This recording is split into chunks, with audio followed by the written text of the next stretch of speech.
The year was 2017, the month maybe April or May.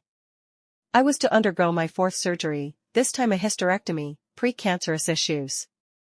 Suddenly, I find myself at the end of a dark hallway, at least that's what it appeared to be from where I'd come from, behind me. In front was a place with a kind of sunset, but instead of the sun, there was a bright white light that seemed to beckon me. It did not hurt my eyes.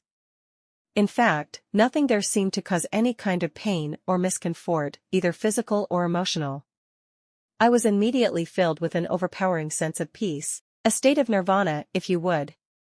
Nothing hurt, nothing bothered me, not one single concern.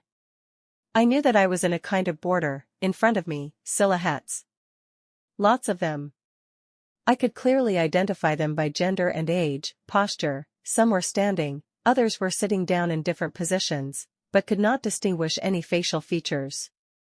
It's then that I realize there's a man standing right in front of me, on the silhouette side of the border. He is holding me by my forearm, his facial expression kind and gentle. Telepathically he welcomes me to that place, saying he will be my guide there. I also telepathically say, at last resting, at last at rest.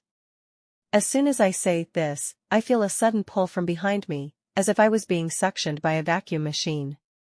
Next thing, I open my eyes and mentally cuss, I did not want to leave that place. I hear the surgical nurse say, "We got her, doctor, she's back," followed by the doctor's worried/tense voice saying, "Get her a bed in ICU, stat."